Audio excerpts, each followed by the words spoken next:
go. Episode 22. Welcome, everyone. What's up? We are back. Welcome to What More Could You Want? Yeah. It's a video podcast with Jeff and myself. I'm Jeremy. Jeff. That's right. You are Jeff. Yes. Yeah, I'm glad we got that settled. Just a couple dudes, regular guys, veteran, ex-fighter, and MMA guy. Lots of fitness over in his world and lots of fighting. Family guys. We got some stuff to talk about that a lot of guys don't like to talk about. Oh, absolutely. And it ain't because we're better than anybody. It's not because we know more than anybody. It's we're figuring out how to use the tools that we have baked into us. Absolutely. Trying to cook a better day. Utilize some of the things we learn, we read, day-to-day interactions, and improve ourselves. That's right. We all can agree that we are a continually working mechanism, trying to sharpen, get more oil dialed in, right. Sharpen the edges. Not going to be perfect, but yeah. Hopefully in some case, shape, or form, it helps you guys. Yeah, I like to think of this as like an NFL player has a week to prepare for something. Or they have a whole summer to prepare for the league, for what ensues, but then they have a week to prepare for an opponent. Yeah, right? That's a good way to put it. Yeah, because they literally got, 6 days until next game day to watch film. Right. Plays, so why I liken it to that is I feel like we practice, and you practice minute by minute, hour by hour, day by day. You get better, things get sharper, but then you get knocked off the horse. Oh, yeah. You get back on, you do it again. Well, it's a lot like that, but it's a lot harder than football because football has rule books. Football has guides. Football has history, right? Life doesn't. Life doesn't. But it does sort of if you find the right books from the right people at the right time throughout history. Life has laws. Yeah. It has suggested ways of living as moral character, your compass, you can use as religion, spirit, whatever route you want to go.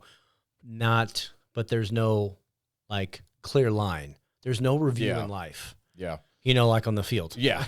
Well, yeah. Throw the flag. Let's review the play. Was it a touchdown? Right. Was it not? Or was it a hold? Whatever. There's none of that in life. Yeah. But, these guys, they're professionals. They get paid a lot of money to do this stuff. So where I'm going with this is right here, folks. We don't get paid for this, but we practice our asses off every day, all night. We are constantly battling with that urge to fall off center. What we do here is we like to talk about how we can get back to center. Even if your eyes are open, you're not meditating, you're not doing yoga, you're not taking a walk, you're in the middle of a heated discussion maybe. You're in the middle of a discussion with a child or with a wife or a loved one, and they just don't understand you. Mm-hmm. They're just not getting you. And you get pissed off because they don't understand you. Well, let me tell you, I was right there with you yesterday. Mm-hmm. I let a loved one get me to a place that I don't like to go. Yeah. I had to leave. I had to get away from the environment, get out of the energy, sort of succubus, if you will, and let go. So I was lucky enough. I got to go to band practice and got to do a little bit of yelling and get that off my chest so I come home and things are better. But it's not better if you don't let it get better. Mm-hmm. Right. And that's something that Jeff and I continue to not only talk about, but to struggle ourselves. He had a day last week when we recorded that he was up in arms and angry about a bunch of stuff, and rightfully so. Yeah. You know, and that's like Jeremy's talking about, guys, is you can practice all day long for sport, life at hand. It doesn't mean your practice is always going to come into play. Yeah. And literally, you'll be tested and it'll all go out the window. I'm not a patient person. I will admit that. I am not the calmest of people. I can say I can get heated pretty quickly, and my wife will agree. And when you listen to this, she'll be like, yes, she is. But working at those things to get better, to try and not, flip over minor things or, freak out on stuff. It's hard because you're trying to break a bad pattern habit that you did. Yeah. No different than anybody in the, like in the NFL, the quarterback could have hey, when he does this, we know they're running this play. Right. You got to break those habits. It's hard things that are ingrained in us, and it's not going to be changed overnight. Yeah. But it's through repetition, practice, taking those moments of pauses in life. Like you said, instead of reaction with, a true reaction, reacting with love, a little sympathy. Maybe responding. Yeah. Right. Exactly. Yeah. But take what you learn and you read and things and whatever from religion, and that's, the book I'm reading, continuing to read because it's a hard one to grab, is The Meaning of Happiness by Alan Watts. Oh God, and a lot of that is he's breaking down like religion versus like Western teaching, this and that. Right. That, you know, religion gives people kind of a more moral compass, purpose, and things like that. Whereas like a lot of more of the Western philosophy is more of the energy and the things you put out is what you get back. Right. What you do to the, you know, the world and those types of things. And, you know, those are like guidelines to help you. Religion is a guideline because, you know, to be honest, none of us anyone who is religious, you don't follow that on a straight line. No one does. You would be considered the next Jesus then. But then again, with religion, you will never reach the pinnacle of what you're supposed to be. I don't know. You'll never It's a reach guideline that you're trying to mimic living in the, you know, the eyes of the Lord. So it's just what the thing is. But that's the thing, guys, is taking what you learn and trying to use it as a moral compass, a guideline to hopefully keep you on track. But you're going to have, like me a couple weeks ago, it was a couple tough weeks. Hey, that is life. As, you know, Bruce Lee always said, do not pray for an easy one. You know, pray for a difficult one. Because if you have a difficult life, you are shaped, you're created, you're tougher, you're able to truly handle more. Oh, if sure. you always had the easy life and the easy path, when adversity comes, you're just going to cower. Yeah. It's hard. It's weird to see, though. I know a lot of people that, and when I say a lot, I mean more than a couple handfuls, that had a very, very cherished, sort of easy upbringing compared to a lot of people, but they still have the same exact and it's not kind of mindset now. Yeah. It's a human conditioning that those other things like the money add to it. They make it worse, right? Like like you never had to have a job. That makes it worse. But the end result is still you being a shitty human to yourself, and then in turn being a shitty human to other humans. Yeah. And it sucks because there's going to be times where if you get into these practices that we talk about, you'll think to yourself, well, I wasn't being shitty. Well, you were, because you weren't understanding that you just didn't understand the other side. It's not that they were wrong and you were right. It's that you didn't think for a second that there was a possibility that there was another way. Yeah. Or another viewpoint, right? Because there always is. So how are any of us ever right or wrong? So it brings up a funny thing. So locally in our area, this might be shown in your area. Political commercials going on, as we all know, since we got a little less than a month of the election. It's got two older gentlemen, Republican and Democrat. You know, they got their red and their blue coolers next to them, and they're sitting outside drinking. And it's a commercial of them that we don't agree on politics, but it's just a good little commercial of the two older guys.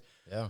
But they're friends talking about they don't agree on politics, but that doesn't mean that you can't agree on other things in life. Right. And I think that's a perfect thing, is that you don't always have to agree with somebody else, but it's not bad to see their point of view for a moment, listen to it, take it in. Sure. You can still be opposed to it, but you should first and foremost listen fully. And that's something I'm guilty of too at times, is hearing somebody say something like, yeah, whatever, that's just stupid. Yep. You know, and it's taking that ego out of it, stepping back and listening full, intently and heartily, like, okay, what are you talking about? Okay. Right.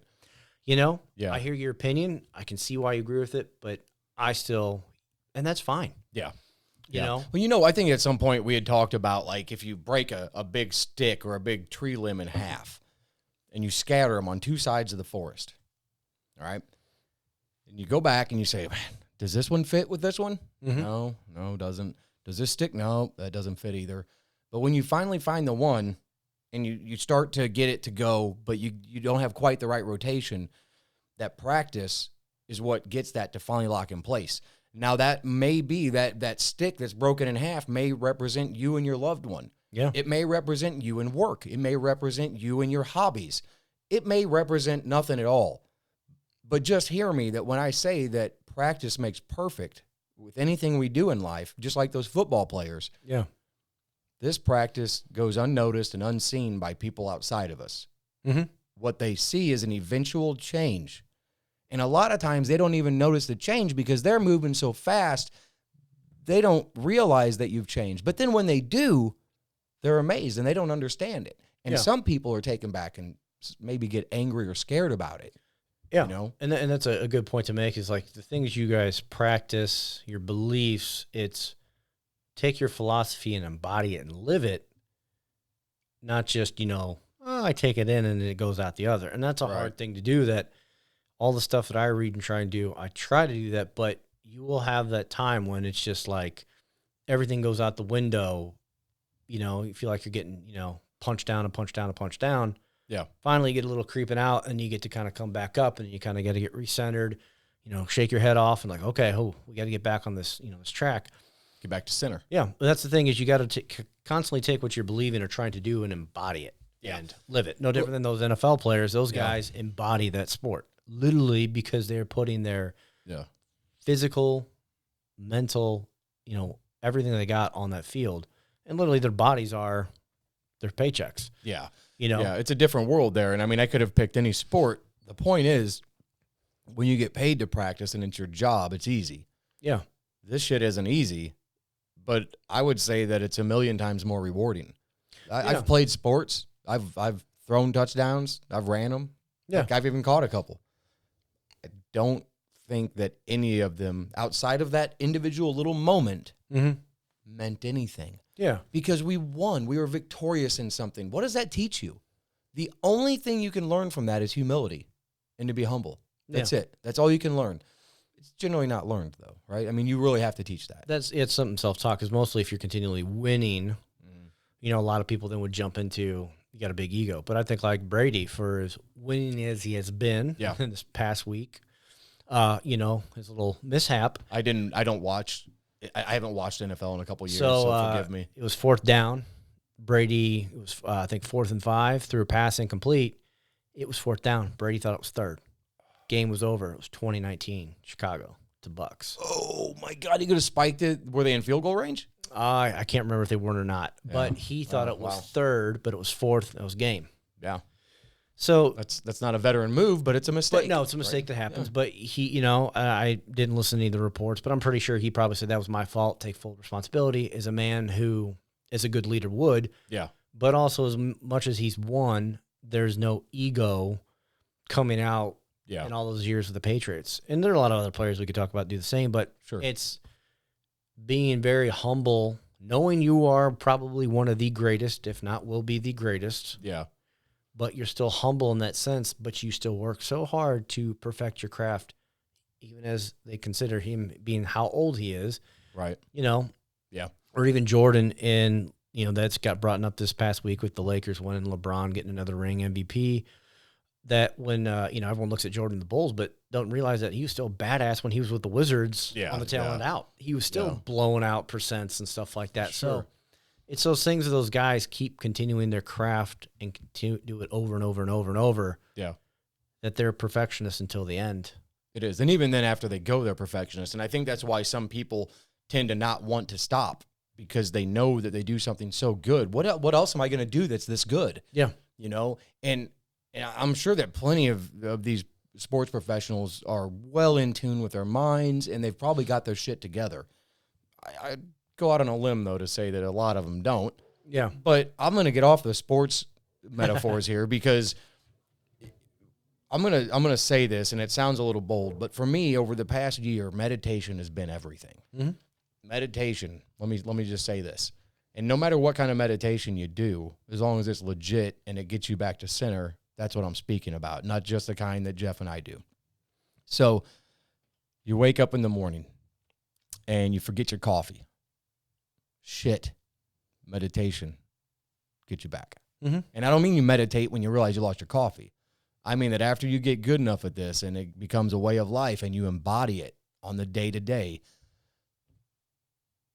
when somebody cuts you off in traffic like we've talked about, that's meditation that comes in and helps. When you get into the office and a deadline has either passed or maybe it's coming up quicker than you thought, that's when meditation helps. That's when that anxious feeling that climbs from your abdomen up into your chest, that anxiety, that's when you stop that. No, absolutely. It's done through focused breathing, very intentional breathing. It's done through meditation, whatever. It gets you back to there. Now, let's say you're on your way home and you have an accident. Let's say you drive a fancy car or you just drive a car that you love. You're very fond of this vehicle. You have an accident and it gets totaled. Meditation. You get home, you're telling your mom, your kids, your your spouse, whoever, about it. You're getting amped up. Meditation. You're at dinner. The kids want to talk about whatever, but you want to talk about schoolwork. Meditation. Yeah. You're getting ready to get cleaned up for the night, and you and your wife get into an altercation. Meditation. You get ready to go to bed at night. You can't sleep well. Meditation. It's all control in a sense too. We can turn it from meditation. I was always taught, like in my martial arts from my instructors, you're learning this stuff. You better not be going out and just using it to do it. That's right. It should always be in sanctioned events or unless it's absolutely necessary. And it's always control. Yeah. And a lot of you, let's turn it and not use the word meditation. Let's turn it into the word control. Every single one of you listening, including us right now, you all show this every day. Someone cuts you off, you don't ran them off the road. Right. Someone does this, your boss puts something else on your desk, you don't tell them to go fuck off and flick them off or whatever. You just bite your tongue. That is a form of meditation in the sense of control. So if you guys start looking at the things that you control and you don't react with, and that little types of peace, that's a similar thing of the meditational aspect of, okay, forgot my coffee. Okay, I'll get some at work. Yeah. Or I'll just have to make maybe I'd be a few minutes late to work and I'd stop at the gas station or, Starbucks, wherever to get some. Yeah. Okay. On to the next thing. It's those little bitty things of control or meditation can help. And that's what, Jeremy and I have learned, that doing meditation, breathing techniques, your body kind of, when you get to that, your body can resort to those little bits and things. No different than muscle memory. You guys can all bend over now. We could have a conversation, and you could probably all still tie your shoe without even looking up. You might look down, but you could probably do it without even looking at your shoe. Yeah. And voila, your shoe's tied because you've done it millions and millions of times. Yep. It's the same thing. So if you guys can think of those moments of self-control or meditation, as Jeremy's saying, those are things that add up and then that grow to be bigger compounding positive effects of so-and-so cut you off. Well, you did get in an accident, or crappy news comes in the mail, or, you're waiting on a decision and it comes at the final minute of the final hour. Yeah. These types of things, it kind of helps, and kind of. I think it immensely helps, but but it's still those things. Like, I'm speaking of me last week, that it kind of did help. No, it did help because you could have easily gone another few degrees in the wrong direction. But it was just kind of like, and then I kind of got to the point, like, you know what? It's out there. Whatever happens, happens. I can't do I did everything I possibly can do, and thankfully everything I possibly did worked. Well, that's why the next day it's absolutely imperative that you do not get down on yourself for having a bum day. Yes. Or a bum moment, bum night, whatever. Jeff does it. I do it. We all do it. The most trained minds in the world do exactly like I said last time. Remember, I read the thing on Instagram. I didn't have a bad day. The world had a bad me. Yep. I think that is perfect because, yes, there can be bad days. Things can happen. You got to look at them in two ways. Bad day, something major happened, bad news. Okay, that can affect more people. That's a bad day. But when you're pissed off at something so minor, or something at work, that's a bad reaction to your day. That's a bad version of you for the day. Oh, yeah. And the world had a bad version of me for a few days, a couple weeks ago, because it wasn't reacting rightly to some things going on. But it just kept piling on. And then the world got a bad me. Listen, anger is a tumbleweed. Oh, it is. And anger picks up every bit of anger that it sees, or every little thing that it can use for anger.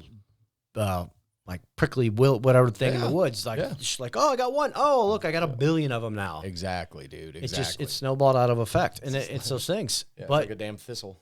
Exactly. It's a thistle. I was like, what the hell is that damn thing called? But it's those things, guys. You guys just got to realize that there's two ways to look at days. Did you actually have a bad day? Something that massively affected multiple lives, like wildfires out in California on the West. Yep. That's a bad day for a lot. Those who are trying to put it out, those it's affecting, everyone out there, that's a bad day. That is not a bad version of you. Yeah. And that. But then Oh, you were stuck in traffic. This didn't happen. This didn't happen. This didn't happen. That's not a bad day. That's a bad you because you reacted to the wrong thing. That's just that tumbleweed effect. Yes. That's what that is. And it's kind of, you guys got to look at it that way. And I think that's a good way. When I read that, I saved that in my little, I got tons of Instagram things saved, like some cool fitness stuff. Right. But the mind, body, soul one is my one folder of like quotes. That thing is like insane to how many like daily. I'm like, oh, save it, save it. They're good little reaffirmations, And that's what I do with them. That's how I do my my daily horoscope. It's just, I believe in tarot cards. I believe in astrology. I really dig astronomy, and I think that I think that there's a lot that goes into having something of any sort, whatever works for you, to be a reaffirmation. Mm-hmm. You just, what? There's something about at the beginning of the day reading something and you go, you know what? I think I could use that today. I think that I can take that little point of wisdom, whatever it is, hopefully akin to a couple of things that Jeff and I say here, and use them to better your day. Maybe that you circumnavigate that fear tumbleweed, if you will, by the first time that anger comes up, you squash it with love or just compassion or complete understanding that this isn't worth being mad about. I agree. And so then that doesn't beget more anger, because as well as I do, when you're mad, you see more mad, you get more mad. Everything around you is capable of fueling your mad. I agree. Right? And it's that coming back and going, wait, if I let this go, I'm just going to get out of hand. Yeah. I'm going to end up out in the front yard with a police call or something stupid, because I can get that out of my own head. And so this is imperative for me. It's very, very useful to be able to say, you know what? This is dumb. I'm getting angry. This is dumb. You're getting angry. This is dumb. Whatever. Squash it right now. Yeah. We can talk about it. We can write about it. Like before the show, we were talking about something that I provided with my family last night, something I wrote up from reading. Again, another tool. And I just created what is referred to as a peace treaty. And it basically lays out the law for anger, fear, reprisal, judgment, shame, whatever. If you have an issue, we need to write it on this piece of paper. You need to say who did it, who did what. Mm-hmm. You give it to the person. I'd like to have a meeting with you at X time on X day, and we're going to hash it out. And you talk about a different way of thinking.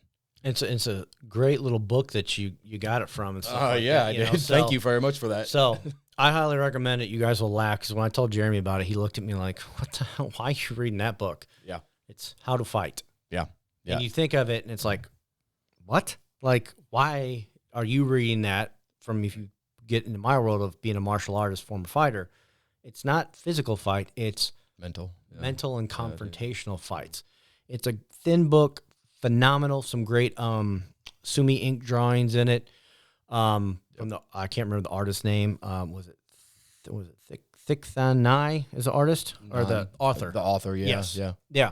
I'll say that wrong. Apologies. But great little read. Yeah. Thank you. Shout out to Amazon, because where I got it, but they sent me 4 copies. And I only paid for 1. So Jeremy got a copy. Yep.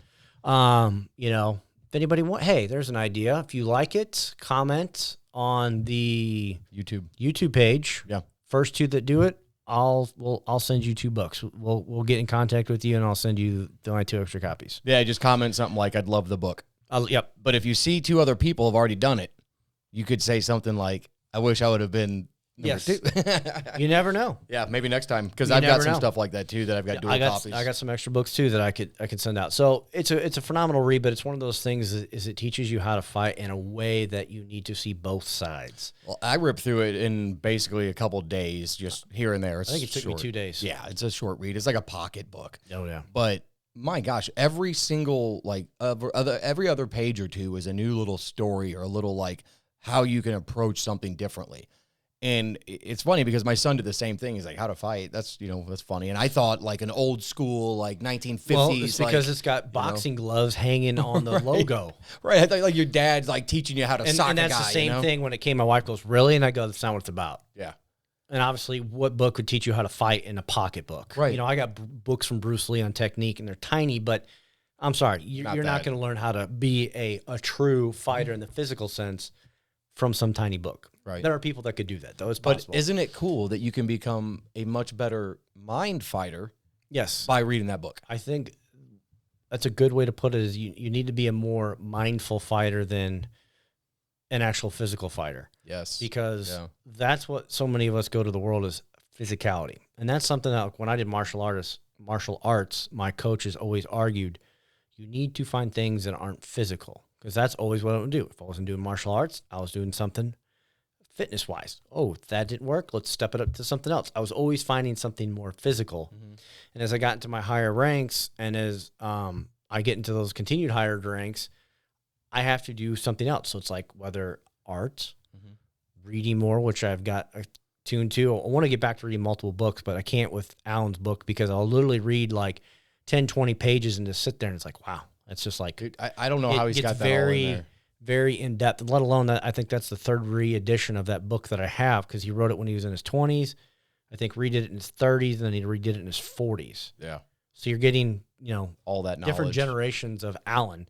Man. And different time and mindset. And he goes, I can't believe I put that in there. And then he'll it's a very good read. Dude, it's a hard one, I'll say, though. If you haven't listened to or read or watched Alan Watts, he has a way about having buckets of knowledge just on tap. I mean, and it comes out it's not condescending, but almost like your uncle or your dad is sitting on the couch and he's telling you a story about something. I contribute to like your wise old neighbor that everyone's like, oh man, that's a crazy dude in the street. But if you actually sit and talk to him, it's like, damn.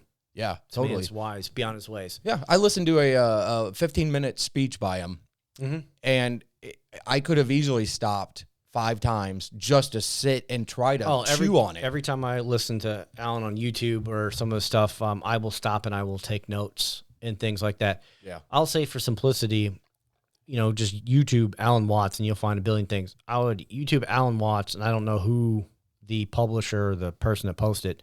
Find Alan Watts and find the one that someone has drawn in a whiteboard. They're taking what Alan's saying and kind of put it into a drawing interpretation of kind of the modern day and age. Because Alan died in the 70s, I believe. I think it was 71 or 72. Yeah. So you guys got to think this is, 50 years later.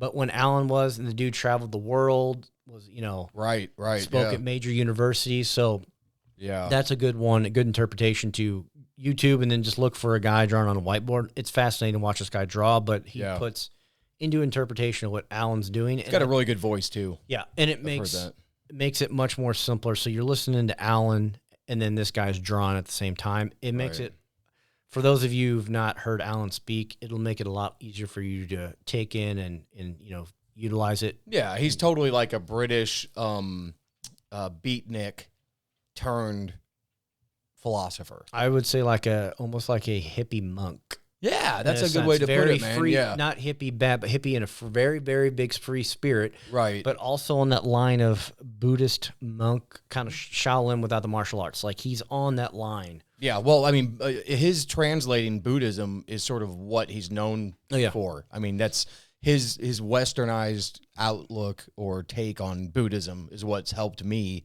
start to go, wow, man, this is something. Yeah, basically he takes a Western approach to the East. Yeah, totally, man. That's good. And he's a hard read, so be I'll say this, mindful. If you guys ever have questions, message in and I'll start with list of Alan's, but if you get into some of his books, I will tell you will have to stop. You're going to have to go back to the front of the book to read what language is this from, what does this word mean, because it gets very in-depth, but you have to remember he was high-trained, scholar. Very smart guy.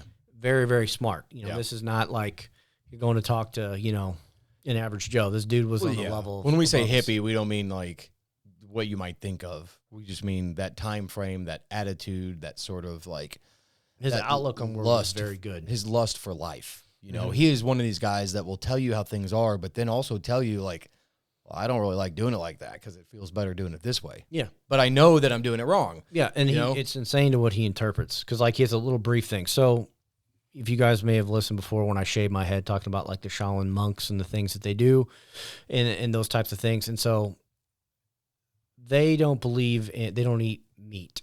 Right. They're more vegetarian. They don't want to kill things. But Alan talks about that. Okay, so you don't have to, you want to be a Shaolin monk. Great. No one says you cannot eat meat. Right. That is their belief, but just because you eat meats or you eat certain foods doesn't make you less any into the world of what they do. It's like saying a Christian that curses isn't a Christian. Exactly. Because for all we know, you can say that, but you don't know that Jesus didn't. No, he could have been a sailor. And again, these are words that someone along in time in history goes, that's a bad word. Well, who says it's a bad word? Well, someone just made it a bad word. So let's talk about history for a second, right? Yeah. Because you brought up a good point there. Let's say historically, you were yelled at by your parents when you did something wrong, right? You did something wrong. You deserve some sort of a backlash, but I'm not going to get there yet. Let's say the backlash you got was a severe ass whooping. Yeah. Right. Well, hindsight, now I'm a father, 44 years old. I look back, and I've been a father for 15 years. There was probably a better way than spanking my kid, because now when you're an adult, this goes back to reacting with violence. It's that same urge to go smack your kid on the ass that it is to punch that guy in the face that just did you wrong. I think it's the same core place, I think. I think it's, like you're saying, history, but I think it's the evolution of us as humans. Oh, totally. Yeah, we're understanding that shit's not right. You and I in a bar have a disagreement. Cool. Let's go outside. Like back in the olden days. That's right. Do it. Yeah. You know, like I always think of, like Gangs of New York. Yeah. Not the knife and the battle, but, the Butcher and Leo's guy, or the other guy, and they're going at it and they're fighting each other. Okay, cool. And after, no big deal. Right. Nowadays, unfortunately, that gets escalated to a whole new realm. Oh, you're going to the jail. You're going to jail. You're going everything. You're going to be in court. It gets escalated to other things. But I think as a parent, there are parents who still smack their kids' butts when they're misbehaving, stuff like that. Yes, but I think it's not as a parent anymore, because parents have realized that I didn't like that when I was a kid. Right. Why would I want to teach that to my kid? Yeah. Well, and that's what I meant. Yeah. Historically, I think that has gotten us, well, of course it has. History has gotten us to where we are now. Duh. But the urge or that initial reaction when your kid does something dumb to go spank them is, to me, no different than the urge to go spank a dude on the face when he does something stupid. Yeah. However, I digress, because if I hadn't learned that the right thing to do when someone did something bad was to hit them, guess what I wouldn't want to do now? Just a guess. Just a guess. Anyway, no, but it makes sense. I mean, and that's the thing is of, looking at that line of history, I think we go up in some ways, things are good, and then I think we go backwards down. Yeah, of course. And yeah, you succeed, you fail. Yeah. Succeed, you fail. Certain things right? of history are going up, getting better, and certain things like, hey, it's going down. Right. And it's just a matter of that. But that interpretation of yeah, cool. So we don't spank our kids. Okay, cool. We're taking that out. Right. But people, trying to, squander some beef, they'll fight, but it usually doesn't end like that. Imagine this, though, people. What if you're at a bar, because that's where a lot of beef happens, because people are drunk. You're at a bar and somebody's doing some stupid shit, and they start getting in your face. Mm-hmm. Well, I already know what I'm going to do from now on. Because before, I would have been the guy, all right, well, if we got to go outside, we got to go outside. Let's go do it. I think I'd just rather buy the guy a drink and sit down and chat with him. Yeah. You know what I mean? If you can de-escalate if you can that, do that, right? I think that kind of a behavior and a response would change things drastically, not only for you in the situation, but for that other human. Seems like it. It seems like if you can just de-escalate and come back to center, like we talk about, no matter how you do it, breathing or whatever, then maybe you can come up with a solution that is not only a 180, but it's a little adorable. Yeah. And you can't help but put a smile on your face, because you know what? I'm not going to be shitty with you. Instead, why don't we sit down and figure out why it is that we don't like each other? Yeah, it's those little things that are huge. And it kind of brings up a little thing I saw about Tom Hardy, I guess, when he was filming a movie, shaking a more like a producer or somebody's hand, and then where they were filming, it was probably for Venom or whatever his last movie was, shaking a homeless guy's hand, talking to him. Yeah. And he's in the same attire, so same day. Yeah. And then someone took, I was raised that no matter you're at the top or the bottom, I treat you the same because you are a human. That's right. Which we all need to start doing. Yeah. We got to get that compassion back for the people that but have been dehumanized. Exactly. Those things of, this course of history of that, like you're saying in a bar, maybe you take that new approach. Hey man, let me get you another drink. Let's sit. Yeah. I get you a drink? Cool. Yeah. What do you want? Yep.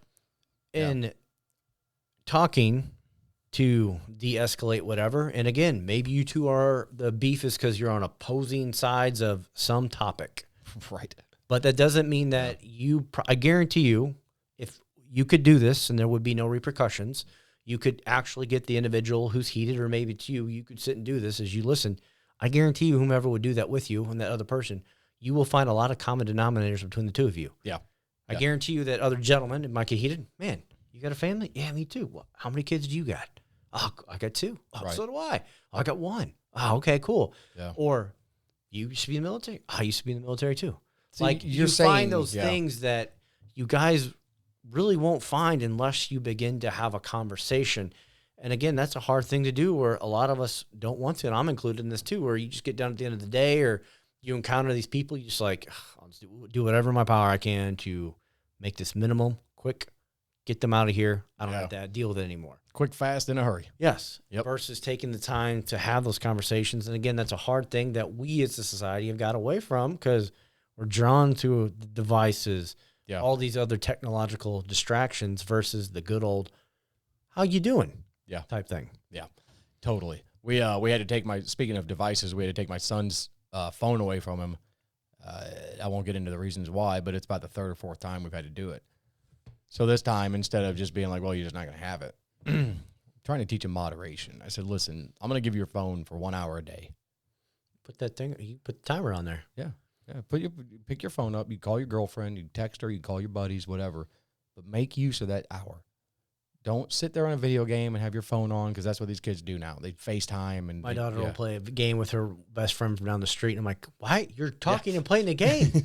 Why don't you walk down there? Yeah, it's just like, oh, man. But I'm like, I can't really argue that, because at one point, I used to play like online games and stuff with my buddies, be on the headsets. But it's different now that these kids, well, they're utilizing their phones to have their friends in the room with them while they're playing stuff. And like my wife and I, and I'm sure you and your wife, you walk past them and you're like, I don't get it. Like, why are you doing this? One thing or another or whatever. But really, it's sort of smart. It really is. It's like, hey, I want to hang out with my friends, but they're not here, so next best bet. Or you can't, still it's the nonsense. Because I know some parents don't want, their kids down. So rightfully so. I get that. Yep, I get it. And that makes sense with those things. But it's those things like, we all have to take those moments and, try and do. And that's what I've tried to be more cognitive about, is not being on my phone as much. Well, okay, play a little here. Cool. Whatever's on, screw it. Put my phone down. Yeah. And let it be. You know, because what are the odds that something coming over to your phone, text, social media is going to be so pertinent that you have to see it right then and there? Right. It's a very slim chance that something will. Dude, I had a text, or not a text, I had a letter from the IRS earlier that I had to open before the podcast, which I shouldn't have, but I did. But it was simple. It was just saying, hey, listen, you filed a return. You had a social on there that had to be corrected. We need to validate this stuff. But it's been weeks.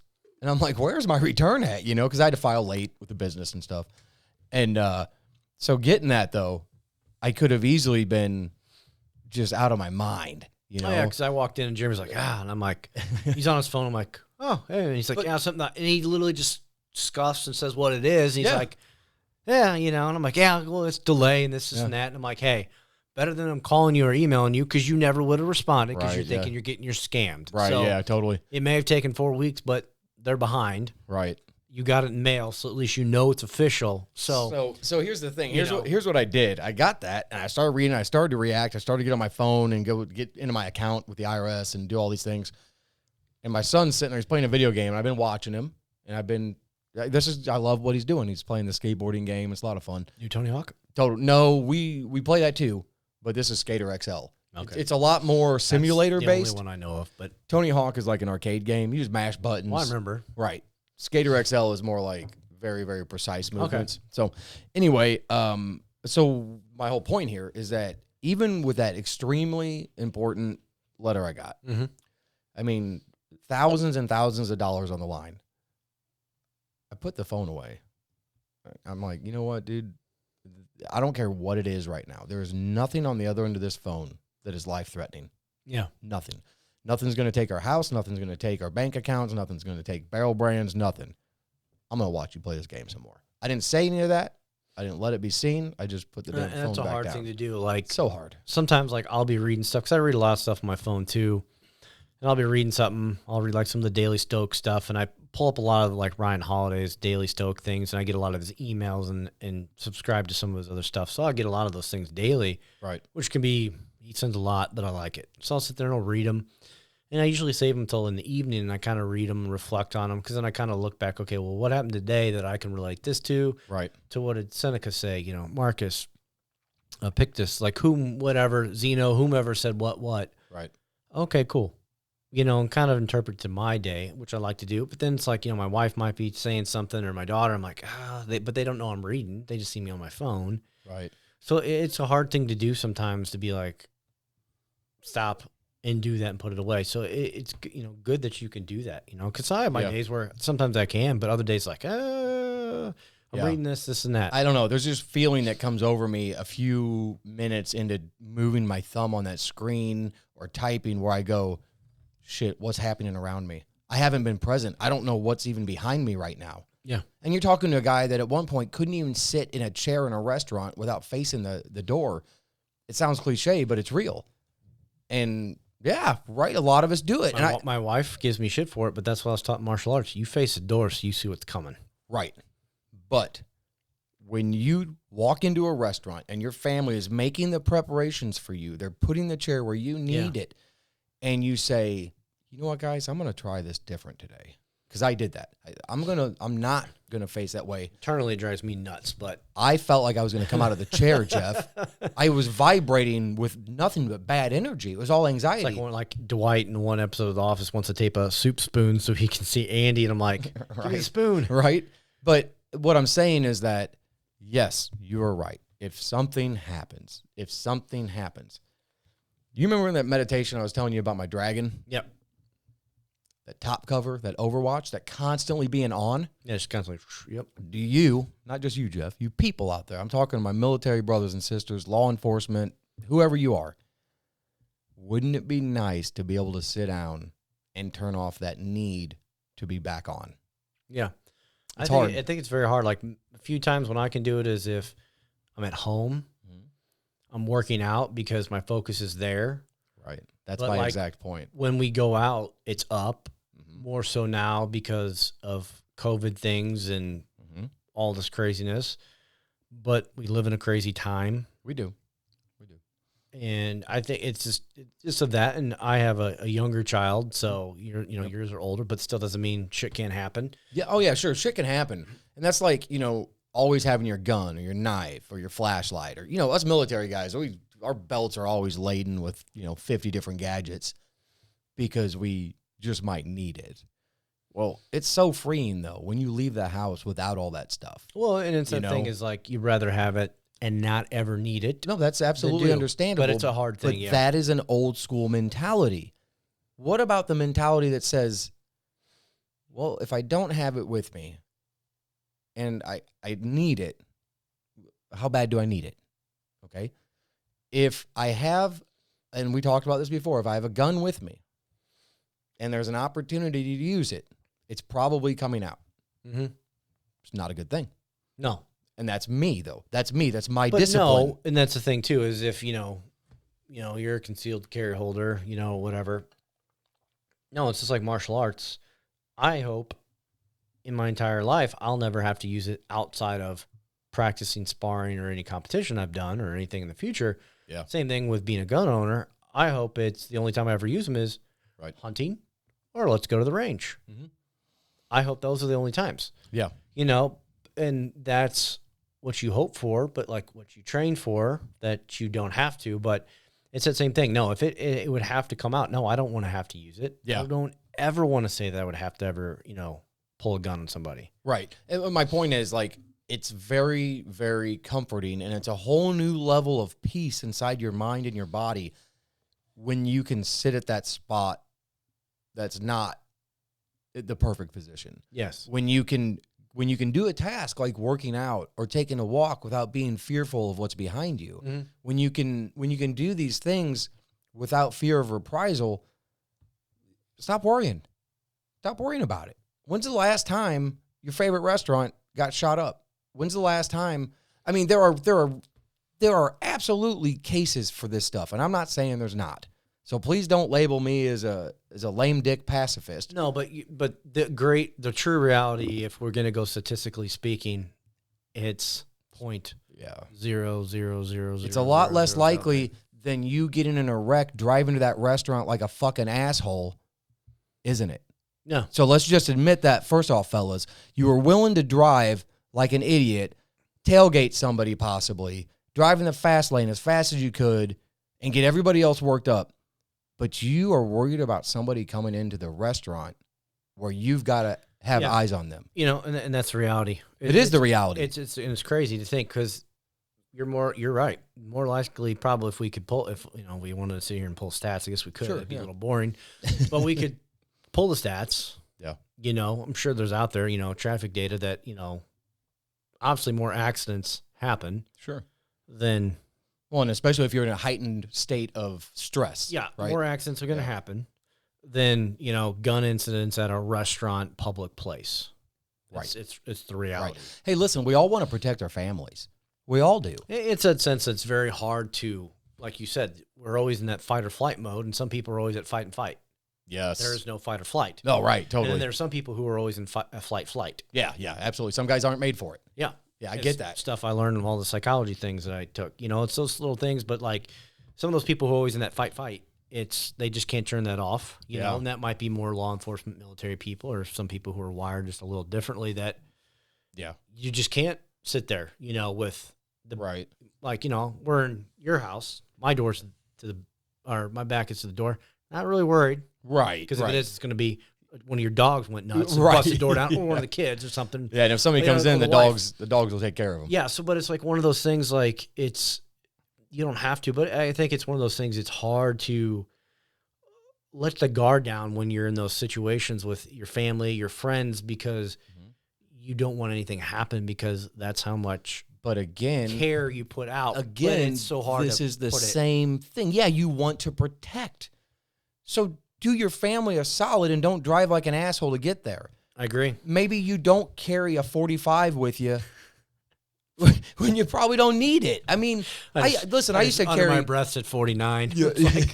like that doesn't matter. No, I'm just being a dick to your point. Right, but for real, like, I used to carry a SIG piece that was I think it was a SIG TAC 227, maybe P227, and it was like a 14 or 15 round 45 magazine. If I got to use all those rounds, boy, shit has gone south. And I get that, like, there are a lot of those holsters now that you can carry the extra mag, and I got some extended mags, that, I could carry. They're going like to the 20s. Is like, shit, if we really get to this, God help me, the cops better be there, and I'm helping or something, man. Because there's no way, in that scenario of it, in our day and age, you should not be having that much on you because it's not a war scenario. But I know there are guys that do and things like that, and that's fine. Hey, and a lot of those guys, some of them have military backgrounds, and that might be what they need to be more at peace than the next person. Yeah, that's true. But then they need to start working on figuring out why do they have to have that? Because it's listen, I was there. Yeah. For years, I didn't leave this house without a piece in my belt.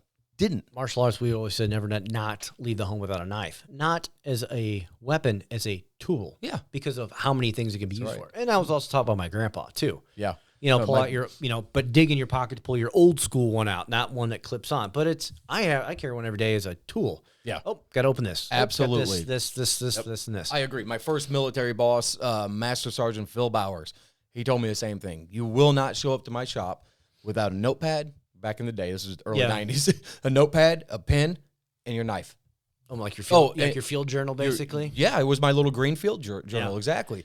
And I still have some of those. And then my my Leatherman, my multi-tool. Yeah. But you're right. If you have a good heavy duty knife like an Emerson or like a ZT or something like that, sheepdog, those knives are hammers. They're screwdrivers. I got a little Kershaw I carry. I got a Spyderco that I carry. I got a ZT.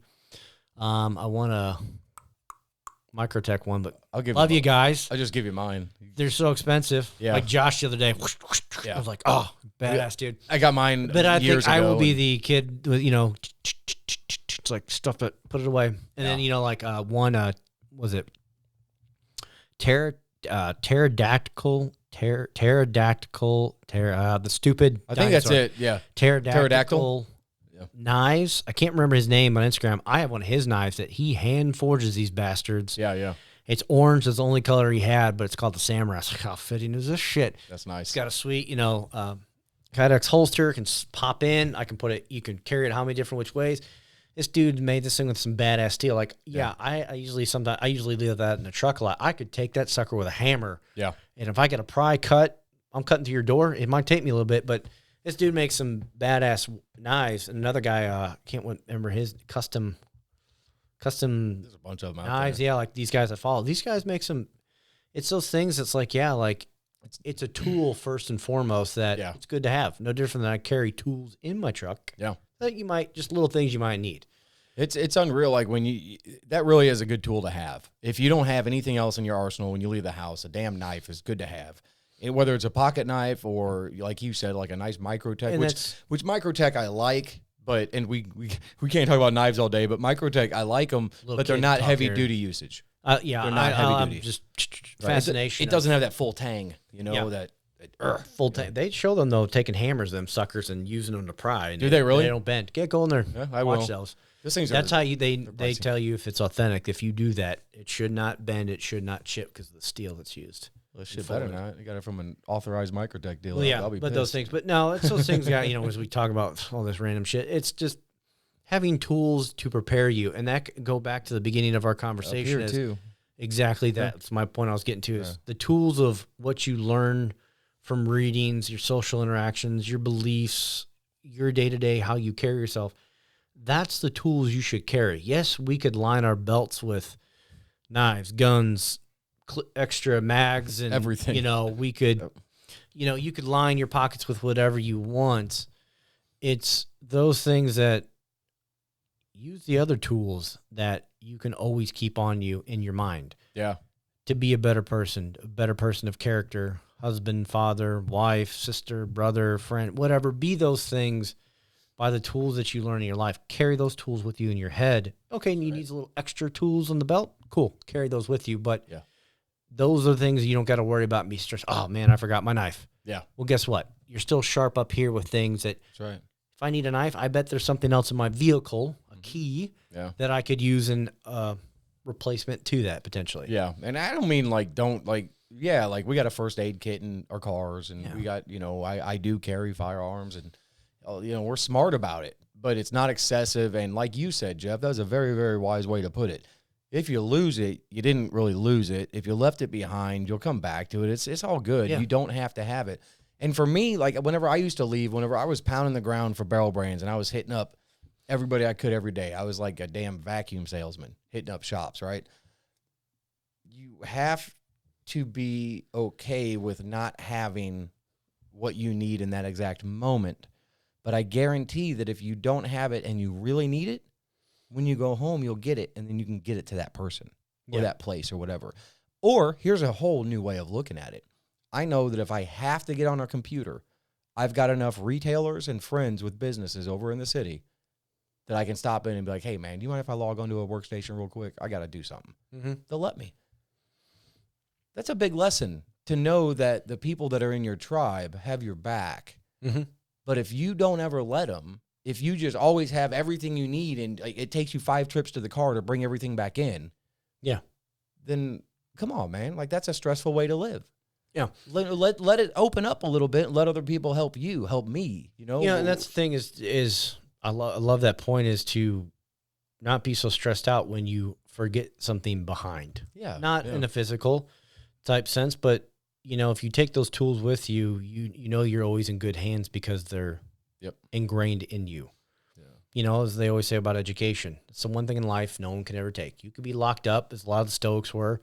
Some of those individuals, what's his name? I can't think right now. He was basically a slave all his life. Yeah. But that didn't stop him from becoming one of the most educated men and now in history and talked about. Right. And I bet during the time of slavery, when he was locked up, he didn't think anything of that. But the one thing they couldn't stop is they couldn't stop him from reading, getting educated. Yeah. That's the one thing in life you guys should always take away from things is what you do to better yourself, put in your head, no one can remove that from you. Yeah, man. That's right. That's a tool that can never cease. You can have 1 billion degrees. Awesome. Guess what? No one can take it away from you. Yeah. And part of that needs to be self-help. Yeah. I mean, most importantly, like rule number 1, before I think anybody needs to pick up a book and start learning about anything, you got to learn how to take care of yourself. Yeah. Do something for you in a positive manner that helps you be better yourself to carry those tools just a little bit better in the tool belt. Yeah, man. That's what's up. Well, cool, man. I like that. Yeah. I like tools. I hope you guys have some good tools, and I hope you guys liked our little time today. Jumped a little bit all over. Man, today. we had a wild ride today. Had a very wild ride. But yeah, it was a good one. But I tell you what, I think that it's important, for us to let people know that there are people out here that are struggling, that are trying to win their days, trying to live with love, and we mess up, and we mess up bad. But the next day or the next hour or the next minute even can be a life-changing, positive moment. Yeah. And if you don't know it, you're going to get into that pain or that anger tumbleweed that we talked about, and it's just going to keep on picking up more shit that you let it. And if you don't want it to be like that, then get some tools in your damn tool belt and start living right. And living right isn't tradition. Living right isn't because that's what your grandpa did. Living right isn't because that's what your mom and dad did. Living right is inside your head, and only you know what your right is. Yes, absolutely. That's it. That's a real good way. So anyway, we'll just leave you with that. I like it. That's right. That's a good way to cut it off and leave for the day, guys. That's right. Jeff, thank you again. Thank you, man. Always a pleasure. Absolutely. Always. Guys, we love you. We thank you, and we hope that you leave us and you go join somebody that you love or you care about dearly. And then next time you get your ass back here and you listen to us again. Absolutely. Right on, y'all. Peace. Love you.